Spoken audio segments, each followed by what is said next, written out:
to say thank you to the staff. This last week we hosted the staff of the North Carolina Council of Churches, and along with that we hosted 65 people in the community who came to be a part of the discussion with them. And I had the staff come and stand in front of them because I want them to know that whenever we do something like this, it's the effort of the whole staff. And I want to tell them again that I'm grateful for their work. And I learned something new on Wednesday that I didn't know that Yolanda had this gift, and I think you should know. While we were meeting downstairs, it was the day they paved the road outside. Or there was a mess outside. There were a lot of things going on. Parking was hard to find. And a lot of people parked on the street and paid the meters. And about the time, 15, 20 minutes before our meeting was over, the meter man came and was ready to put tickets on all the cars of the people who were in our meeting. Yolanda had this gift of talking him out. She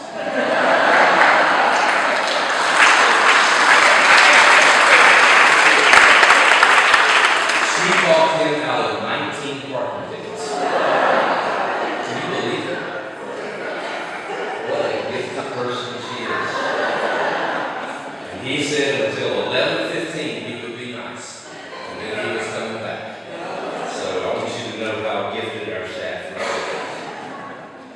Will you pray with me? Oh God, how good it is to come together again, to be with each other, to take a breath and to pay attention again to who we are and what's important. Be with us in this time as we turn unfilled to you again. Amen. I came across a couple of stories this week that help us think about why we pray. The first is a story about Robert Louis Stevenson. You know who he was, I think. And as a child, he once said to his mom, "Mama, you can't be good without praying." And she nodded and said, "How do you know this, Robert?" And he replied, "I know because I've tried." Didn't work. The second story is about a little girl who had misbehaved badly. She was sent to her room for timeout. When she finally came out of her room, she said, "Mother, I've been thinking about what I did, and I said a prayer." And the mother said, "Well, that was a good thing." And she asked what if the girl had prayed for forgiveness and for God to help her be good. And the girl slowly shook her head and said, "No, not really. Mostly I asked God to help you do a better job of putting up with me." I'm guessing we all want to be better people, but we resist changing. And it's kind of hard to become different, to become better if we don't change a few things in our lives. The Reverend Michael Piazza, the co-executive director for the Center for Progressive Renewal, says, "We want to reduce global warming without limiting the use of our automobiles.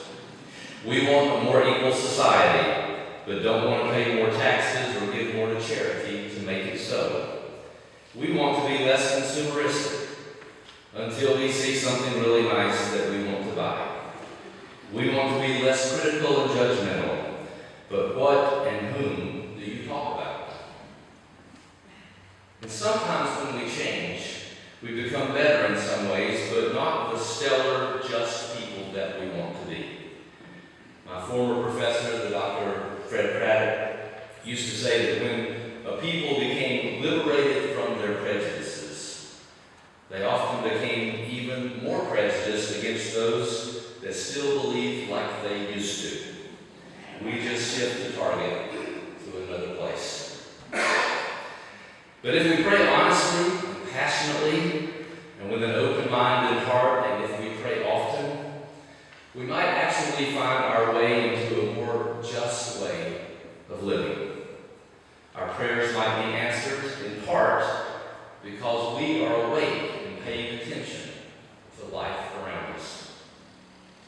Today we celebrate that at our last congregational meeting in May, we became a Just Peace Church, which is a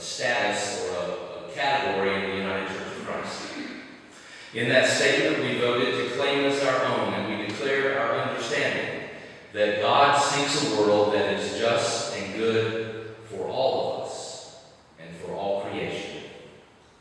That all persons be treated with dignity, justice, and equality as children of God, not as others, not as them, not as some other religious group different from us, not as terrorists, not as militants, not as good and bad, but as children of God. And that communities function in cooperative, reconciling ways, honoring conflict, so that our knowledge and love for each other can grow. I remember us adding this part about honoring conflict instead of avoiding it, which is what I like to do, and maybe you too. But if we can honor conflict, we have the opportunity to become curious instead of judgmental. And thus we might see what otherwise our judgment would hide from our eyes. We also stated that if our understanding of God is that God seeks a world that is just for all, then societies would give priority to providing for the well-being and fulfillment of each and every member, without regard to race, religion, class, age, gender identity, physical condition, mental condition, or sexual orientation. And finally, that violence and exploitation by nations, corporations, and groups be replaced by dialogue and negotiation when disputes arise. That's the core of our Just Peace statement. So we've given ourselves a lot to think about and a lot to strive for, and I am glad for that. Just think of what has happened in our world in the past little bit. The situation in Syria, for example. We got very close to a military intervention, and last week that was the focus of my Sunday school class was, what are we going to do? Because it seemed pretty clear at that point that we were going to have a military solution.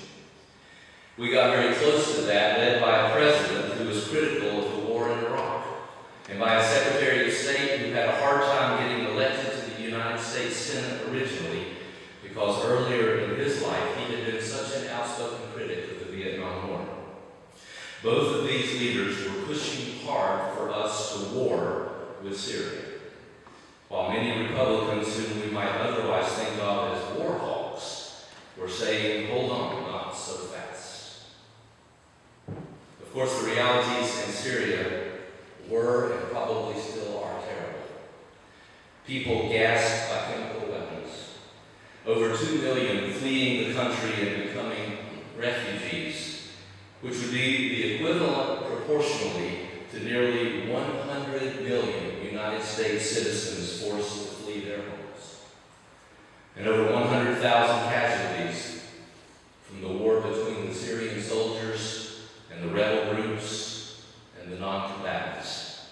It's a terrible situation that does not have an easy solution. Otherwise, we might laugh at our political maneuvering, see it as amusing to see which political party was still standing when the final decisions were made. It is further complicated when we say our country is the good moral country. That we are the global force of good in the world, which also helps us be blind to the reality of what our huge military budget does to our domestic policy, like making sure we feed people who are hungry and provide homes for those who don't have them. And as such a good moral country, we have already attacked 6 Muslim countries since 2001: Afghanistan, Iraq, Pakistan, Libya, Yemen, and Somalia. Syria would be number 7. I think we have to be careful not to claim too high a moral position. Our leaders have backed away from an attack on Syria, at least for the time being, in large part because the public was against it 2-1. Our opinions do matter sometimes. It's important to voice them.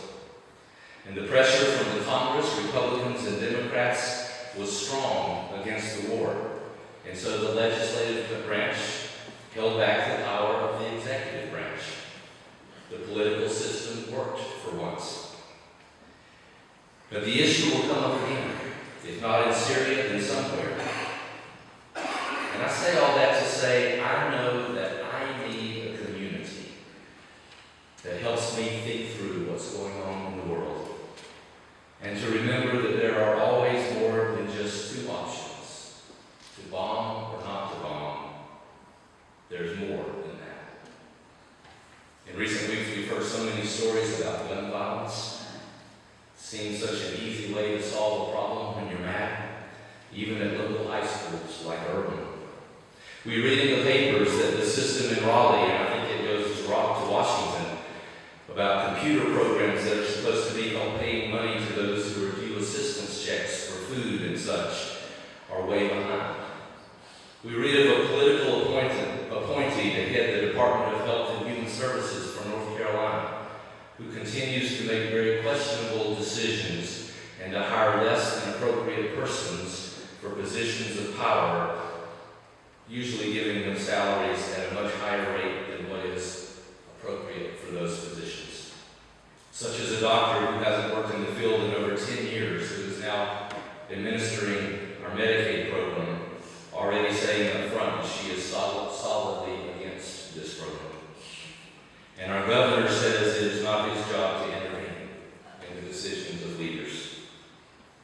I need a community to hold me to a higher standard so that I don't become cynical and complacent, or on the other end of the spectrum, perhaps violent in my disgust and anger.